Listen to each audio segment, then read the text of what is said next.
Salut tout le monde, c'est Raito, on se retrouve pour la review du chapitre 1091 de One Piece. Le chapitre est juste excellent. En tout cas, n'hésitez pas à liker à maximum la vidéo et à vous abonner si vous aimez One Piece. On est bientôt 100 000 abonnés sur la chaîne. C'est juste énorme et c'est juste incroyable. Donc merci à tous ceux qui s'abonnent, à tous ceux qui sont déjà abonnés. C'est une dinguerie. Voilà, on est bientôt à 100 000. On les vise avant 2024. Donc si tu veux rejoindre l'équipage, n'hésite pas à t'abonner. Ici, on est des gros fans de One Piece. On en parle à chaque chapitre parce qu'on a que des dingueries dans cet arc Egghead. C'est une masterclass. Bon, déjà, le chapitre commence avec les pacifistas ainsi que les séabistes qui sont en train d'attaquer la marine, les navires de la marine, et donc on a les vice-amiraux qui vont débarquer et qui vont également combattre les séabistes. Donc là en gros c'est la marine contre les armes créées par Vegapunk, et donc du coup on a bien sûr qu'un seul amiral, donc Kizaru qui est déjà sur l'île, et pour l'instant Saturne ne va pas faire grand chose, il va rester de son côté, et donc on va avoir cet affrontement entre vice-amiraux et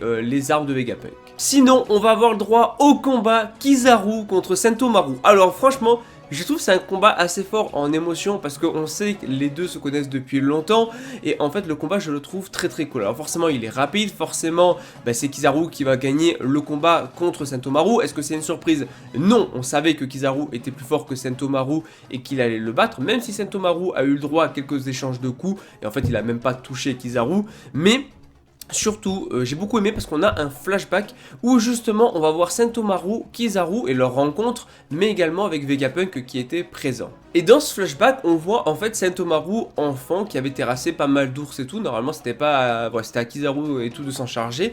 Et donc c'est la première rencontre entre eux puisqu'ils voulaient trouver un travail, Sentomaru, pour gagner de l'argent, pour juste acheter des onigiri. Et donc ça avait fait rire Kizaru. C'est comme ça qu'est née la relation en fait entre Kizaru et entre Sentomaru. D'ailleurs, on voit également effectivement, et on le savait déjà, que Kizaru connaît en fait Vegapunk depuis longtemps, que c'est même un vieil ami. D'ailleurs il en fera mention dans le chapitre puisqu'à un moment il dit que voilà, les trois objectifs c'est bien évidemment le réacteur York et Punk Records, et qu'il aurait aimé que un des autres objectifs ça serait tout simplement d'aider les vieux amis, ou en tout cas voilà, de les protéger. Effectivement en fait Kizaru, en fait d'un côté tu vois il obéit aveuglément à la marine, mais en même temps on voit que ça lui fait un peu de peine. Bon après voilà, c'est un peu un toutou de la marine quand même qui cherche pas forcément à comprendre et qui veut se débarrasser de Vegapunk.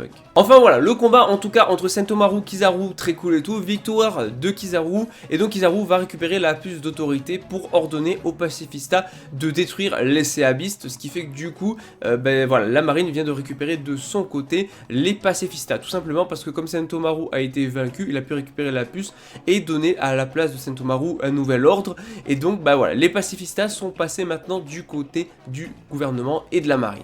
Alors attention, petite remarque qui a été faite dans le chapitre, c'est effectivement que de 1, il y a une grosse dose de nostalgie, non seulement pour Kizaru, mais pour aussi les autres, mais aussi pour nous, parce qu'on est sur un arc qui clairement, et ils le disent d'ailleurs, ça fait penser à l'archipel Shabondi. Là, on se retrouve un petit peu dans le même délire, c'est un peu un parallèle entre l'arc Egghead et l'arc Shabondi, qui d'ailleurs pour moi était un des meilleurs arcs, il était incroyable, et la fin de l'arc était juste une masterclass. Donc franchement, on a un arc à sa hauteur, et en fait effectivement ça rappelle pas mal de choses, l'affrontement avec Kizaru, l'affrontement avec les pacifistas, donc vraiment on se retrouve sur une sorte de Shabondi 2.0, même Bonnet est là alors qu'elle était là aussi à l'époque sur Shabondi. En tout cas ils ont un petit problème, c'est le fait que Kizaru, je rappelle, donc du coup a le Logia, la lumière, et il peut passer à travers la barrière sans problème, donc il peut entrer en fait à n'importe quel moment, et le problème c'est que York, je rappelle, a mis un mot de passe, donc il va falloir pirater ça, sauf que pour l'instant ils n'arrivent pas encore à pirater le système pour récupérer, pour ouvrir la barrière. Pour ce qui est de Kizaru, voilà, je l'ai dit, son objectif, la priorité absolue, c'est d'éliminer le docteur Vegapunk. Et là, attention, juste grosse masterclass, on a Rob Lucci, oui Rob Lucci, le traître, voilà, pour tous ceux qui pensaient qu'il aurait fini allié vraiment avec les chapeaux de paille. Non, ce mec-là ne sera jamais allié avec les chapeaux de paille. Ou alors peut-être à la toute fin du manga.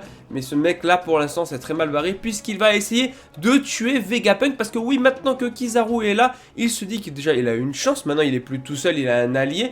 Mais voilà, il est en mode, voilà, maintenant que Kizaru et moi, on s'est alliés, on est tous les deux là. Vous êtes foutus, vous êtes tous morts. Donc, il va essayer de tuer Vegapunk. Et là, excellent, Stussy qui intervient, donc Stussy qui a pris très cher. Je pense pas qu'elle soit morte, on verra de toute façon. Je pense pas qu'elle soit morte, mais elle s'est bien fait transpercer par Lucci. Donc ouais, il a carrément planté le doigt comme ça et tout. Donc elle a pris cher et tout, elle est tombée au sol. Et qui c'est qui va affronter Rob Lucci? Qui c'est qui intervient pour l'empêcher de tuer le docteur Vegapunk? c'est Zoro. Donc on va avoir peut-être, en tout cas, on verra si les combats sont interrompus ou vont aller jusqu'au bout.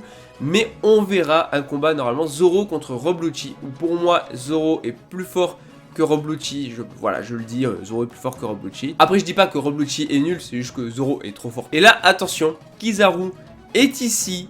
Et là, c'est une dinguerie. Puisque Luffy fonce directement sur Kizaru, on voit qu'il y a du haki. Et on a Kizaru en mode, je vois que t'es toujours aussi insolent. Et là, Luffy, il nous sort une masterclass. Il nous dit clairement, il dit à Kizaru même, on est 100 fois plus fort qu'il y a 2 ans. Kizaru. Donc Luffy qui attaque non seulement ni avec le Gear 5, ni avec le Gear 4, ni rien du tout, juste en fait il attaque avec le Haki. Bon après voilà, c'est juste en guise de salutation, pour l'instant le combat réel n'a pas commencé.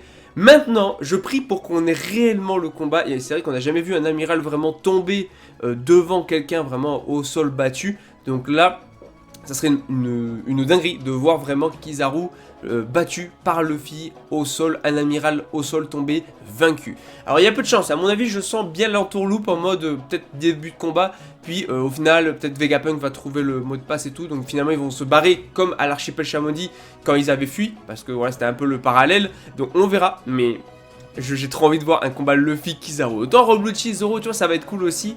Mais vraiment, Luffy-Kizaru, c'est énorme parce que vraiment, Kizaru, c'est un amiral contre qui ils avaient rien pu faire à l'époque de l'archipel Chamonix. Vraiment, arc masterclass absolu.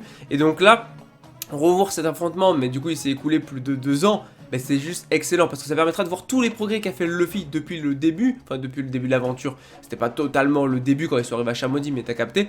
Et ça permettrait de voir un peu l'évolution du personnage en termes de mentalité, mais surtout en termes de puissance et de voir où il se situe par rapport à un amiral. Parce que oui, ok, Luffy est un Yonko, Luffy est un empereur.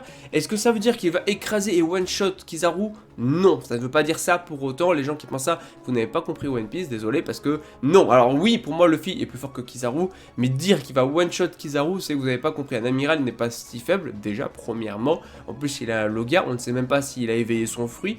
Et en plus de ça, Luffy a gagné, mais déjà Gear 5, qu'il ne peut pas utiliser non plus à l'infini. En tout cas, il y a l'air d'avoir une sorte de limite, et ça a l'air de pas mal l'épuiser. Puis, de toute façon, voilà, il a vaincu Kaido après avoir perdu 150 fois. Donc, puis Kaido avait affronté Luffy plusieurs fois, Yamato, etc. et tout. Donc, il n'a pas réellement gagné contre un Kaido pleine forme depuis le début. Donc, voilà, donc, ça veut pas dire que Luffy est plus fort forcément que Kaido non plus, donc on verra. J'ai hâte de voir ça, j'ai hâte de voir ça. Je sais pas si je ferai une vidéo, si vous voulez un peu plus mon avis du coup sur les systèmes de puissance pour moi entre Luffy, où est-ce qu'il se situe, plus fort qu'Kizaru et tout, même si j'en ai déjà parlé un petit peu. En tout cas, chapitre 2 malade. D'ailleurs voilà, si tu kiffes One Piece, n'hésite pas à liker, à partager, à t'abonner, voilà c'est hyper important, on est bientôt 100 000 sur la chaîne, c'est juste une masterclass et juste, on va clôturer là-dessus. Merci à tous.